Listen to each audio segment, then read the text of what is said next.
Man, if you like this channel, before I start this video, just ask that you please like and subscribe and hit the bell notification. I'm trying to get up to at least 500 followers, but you know. Anyway, somebody made a comment about, why do you defend the military so much, like the military needs you to defend it? Well, I don't defend it like it needs me to defend it, or because it needs me to defend it, because it doesn't. But the reason I love the military, let's get into that subject, is because of everything that the military's had an effect on in my life and my family's life. Um, you know, I came from a family of veterans. A lot of people did a lot of things. My great-grandfather was a Marine, or a sailor, ended up in Pearl Harbor and then North Africa in World War II. My dad was, U.S. Army 75th Ranger, ended up in Mogadishu in 93.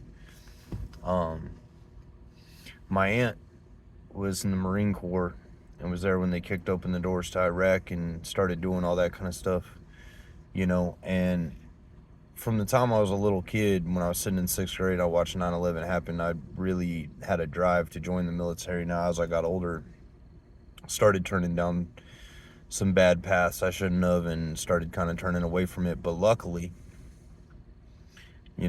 something was over my shoulder, whether it was God or a higher power of some sort, whatever it was.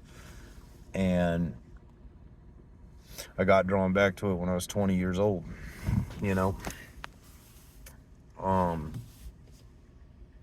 Some of the best men I've ever met in my life are in the military. Some of the best women too, some of the best times I've ever had have been in the military.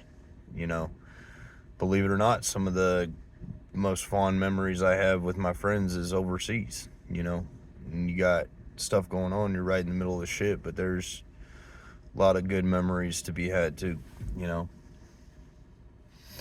The military, for all intent and purpose, kind of saved my life, man.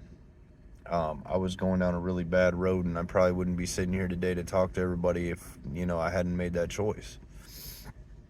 And I got to see a lot of sides of the military very early on that I think a lot of the new generation here doesn't see, Like I said, I was a kid when 9/11 happened, and, I remember watching all that stuff happen, and then I remember kids ahead of me in school that, I knew their families. I grew up in a farm town, middle America,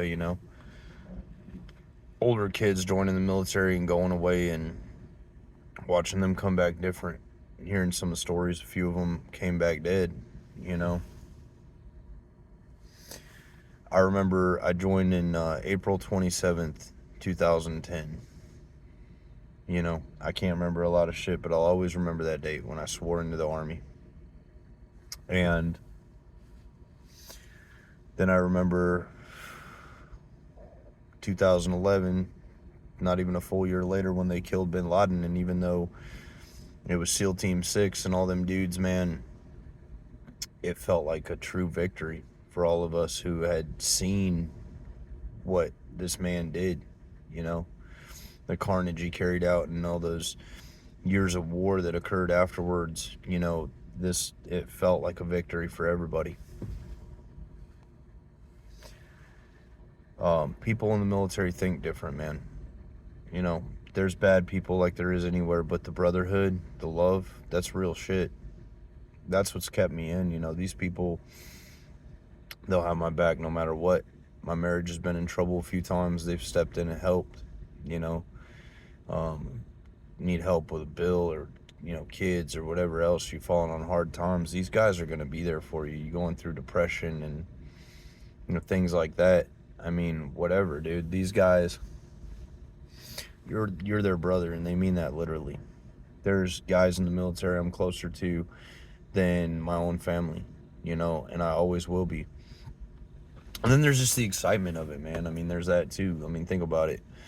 Regular person gets up, puts on a suit and tie, goes to an office, right?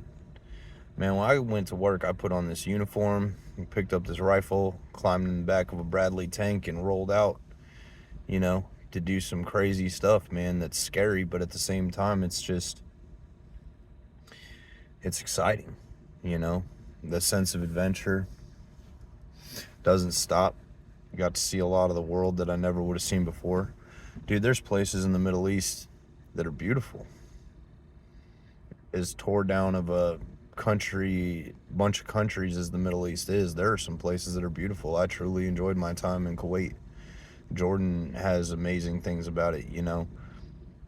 A lot of really cool stuff, man, that people don't think about when they, they think about deployments and what it's like over there. I guess all I'm saying is, you know, at the end of the day, there's a price to be paid for the freedom that we have as Americans, and you know, those of us willing to join the military, even if it's for one contract, just for a little bit, whatever, you know, even if you don't deploy or do anything like that, but you fulfill that contract, you get out honorably. We've decided to pay that price for that freedom, and it's not just for us, it's for everybody. You know, it's a meaningful thing. There's nothing in my life I'll ever do after the military that will be as satisfying. I guarantee it. You know, there's things that might be close, other ventures I'd like to pursue and things I'd like to do, but I'll never get the same feeling I did being a soldier. And that's why I stayed, you know? I think that the military can also be a great learning experience for a lot of young people. So, you know, if you're somebody that's getting ready to approach adulthood and you don't really have an idea what you want to do in your life, I mean, consider it, man. You don't have to go into a combat MOS. You know, you can join other occupations and do other things. And like I said, you don't have to stay a career. You could do one contract, but it's something that will build you.